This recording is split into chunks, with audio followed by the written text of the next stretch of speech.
Tubes అంటే ఆడవాళ్ళలో tubes అంటే ఫెలోపియన్ ట్యూబ్స్ అన్నమాట. ఇవి గర్భసంచికి పక్కనే ఉంటాయి. సో, ఈ ఫెలోపియన్ ట్యూబ్స్ తోనే ఫలదీకరణం అంటే ఫెర్టిలైజేషన్ అనేది జరుగుతది. అంటే ఈ ట్యూబ్స్ తోనే ఒక అండాశయము, ఇంకా వీర్యకణము కలిసి ఒక పిండ కణాలనేది ఏర్పడేది ట్యూబ్స్ లోనే. సో, ఈ ట్యూబ్స్ లో ఒకవేళ బ్లాకేజ్ కనుక ఉంటే గనక స్పెర్మ్, ఎగ్ అనేవి మీట్ అవ్వవన్నమాట. సో, అవి మీట్ అవ్వకపోతే ప్రెగ్నెన్సీ అనేది రాదు. అందుకే ట్యూబ్స్ అనేది చాలా ఇంపార్టెంట్. దీనికి చాలా కారణాలుంటాయి. అందులో మొదటి కారణం ఏంటంటే ఏమన్నా ఇన్ఫెక్షన్స్. ఏమన్నా మనకి కడుపులో లేదా గర్భసంచిలో ఏమన్నా ఇన్ఫెక్షన్స్ ఉన్నా ఫెలోపియన్ ట్యూబ్స్ లో బ్లాకేజ్ ఉంటది. ఏమన్నా టీబీ, ట్యూబర్క్యులోసిస్, జెనైటల్ ట్యూబర్క్యులోసిస్ అంటే గర్భసంచికి ఏమన్నా టీబీ వ్యాపించినా లేదా కడుపులో ఏమన్నా టీబీ ఏమన్నా ఉన్నా కూడా ఫెలోపియన్ ట్యూబ్స్ బ్లాక్ అయ్యే ప్రాబ్లమ్ ఉంటది. అండ్ ప్రీవియస్ గా ఏమైనా సర్జరీస్ అయితే అంటే అపెండిక్స్ కానివ్వండి, లేకపోతే అపెండిక్స్ సర్జరీ అయినా కానివ్వండి, లేకపోతే ఏమైనా మన ట్యూబ్స్ పక్కన ఓవరీస్ అనేవి ఉంటాయి. అంటే అండాశయాలు అనేవి ఉంటాయి. ఈ అండాశయాల్లో ఏమైనా గడ్డలు అయిపోయి వాటికి ఏమైనా ప్రీవియస్ గా సర్జరీస్ చేయించుకుంటే మన కడుపులో అతుకులు అనేది ఏర్పడి ఈ ట్యూబ్స్ లో బ్లాకేజ్ అనేది ఏర్పడొచ్చు అనమాట. ఇంకా కొన్నిసార్లు అతుకుల వల్ల కడుపులో అతుకుల వల్ల ఈ ట్యూబ్స్ లో మూమెంట్ అనేది కూడా ఉండదన్నమాట. మూమెంట్ లేకపోయినా కూడా ఈ ట్యూబ్స్ లో మూమెంట్ లేకపోయినా కూడా ఇన్ఫర్టిలిటీ అయ్యే ఛాన్స్ కూడా ఉంటది. సో కొన్నిసార్లు ట్యూబ్స్ లో వాటర్ కూడా చేరుకొని ఉంటది అనమాట. అంటే కొన్ని అది ఇన్ఫెక్షన్స్ వల్ల ట్యూబ్స్ లో వాటర్ కూడా ఫిల్ అయిపోయి ఉంటుంది. సో అలాంటి కండిషన్స్ లో ఏమైతాయంటే కొంచెం కడుపులో నొప్పి రావడము, లేదా లీకింగ్ అంటే వెజైనల్ నుంచి యూట్రస్ నుంచి వాటరీ డిశ్చార్జ్ లాగా ఉండడము అట్లా ఉండొచ్చు. ఇంకా సివియర్ పెయిన్ అబ్డమన్ ఉండొచ్చు. మనం ట్యూబల్ బ్లాకేజ్ ని 3 విధాలుగా తెలుసుకోవచ్చు అనమాట. బ్లాక్ ఉన్నాయా, ఓపెన్ ఉన్నాయా అని చెప్పి. ఒకటి ఎక్స్‌రే వల్ల, ఎక్స్‌రే ద్వారా. హిస్టోసాల్పింగోగ్రామ్ అని చెప్పి అంటాము. సో, ఆ ఎక్స్‌రే లో మనకి ట్యూబ్స్ బ్లాక్ ఉన్నాయా, ఓపెన్ ఉన్నాయా అని తెలుస్తది. అండ్ ఇంకొకటి స్కాన్ ద్వారా. స్కాన్ లో సెలైన్ ఇన్ఫ్యూజన్ సోనోగ్రఫీ అని చెప్పి అంటాము. లేదా హైపోసి. ఈ 2 పద్ధతుల ద్వారా మనం స్కాన్ లో తెలుసుకోవచ్చు అనమాట. ట్యూబ్స్ ఓపెన్ ఉన్నాయా, క్లోజ్ ఉన్నాయా అని. ఇంకా థర్డ్ మెథడ్ వచ్చేసి సర్జరీ. మన చిన్న లాప్రోస్కోపీ ద్వారా మనము కింద నుంచి మనం ఒక డై లాంటిది పంపించి లాప్రోస్కోపీలో చూడొచ్చు అనమాట. ట్యూబ్స్ ఓపెన్ ఉంటే డై అనేది మనకి స్పిల్లేజ్ కనిపిస్తుంది, క్లోజ్డ్ ఉంటే కనుక స్పిల్లేజ్ అనేది ఉండదు.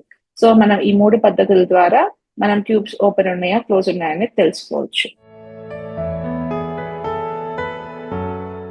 అవును, పెరుగుతుంది.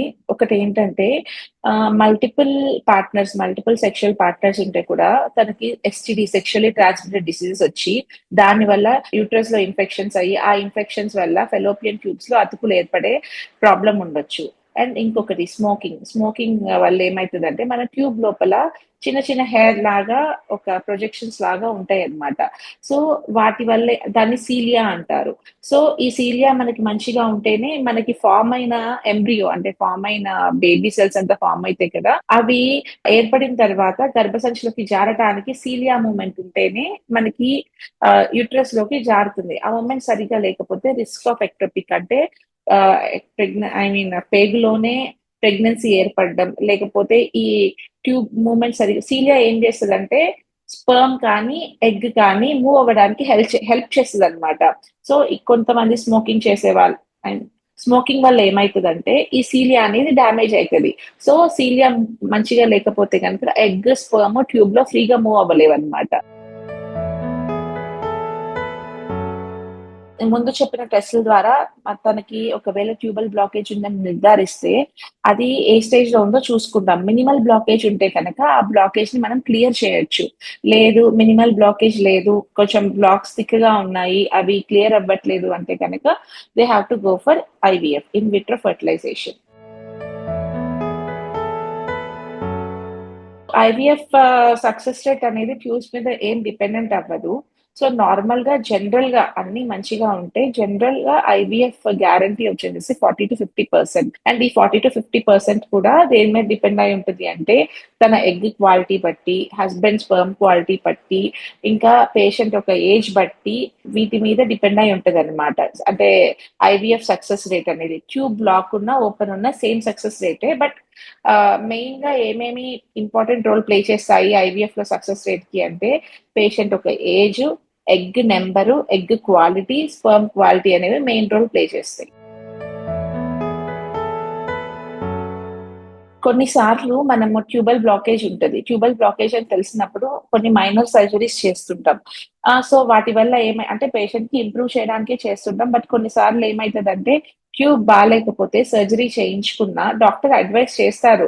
మీరొద్దు ఐవీఎఫ్‌కి వెళ్ళండి అని చెప్పేసి. అయినా కూడా కొంతమంది పేషెంట్స్ ఏంటంటే మాకు నేచురల్ గానే కావాలి. డ్యామేజ్ ఉన్నా సరే మీరు దాన్ని రిపేర్ చేయండి అని ఇన్సిస్ట్ చేస్తారు. సో పేషెంట్ అడిగినందుకు వాళ్ళు చెప్పినా వినకపోతే మనం చేస్తామనమాట. వాళ్ళు అడుగుతున్నారు ఇన్సిస్ట్ అని. సో అలాంటి కేసెస్‌లో కొన్నిసార్లు ఏమైతదంటే ట్యూబ్‌లో ఎక్టోపిక్ ప్రెగ్నెన్సీ అంటే ట్యూబ్ మంచిగా లేకపోతే చెప్పాను గదా! మీకు ఆల్రెడీ ఇందాక సీలియా గురించి. సో ఆ సీలియా మంచిగా లేకపోయినా ఒకవేళ ప్రెగ్నెన్సీ వచ్చినా ట్యూబ్‌లోనే ఉండిపోతది. రిస్క్ ఆఫ్ ఎక్టోపిక్స్ అనేవి ఏర్పడతాయి. సో మీ డాక్టర్ చెప్పినప్పుడు మీకేది బెటర్ ఆప్షన్ అనేది చెప్తారు.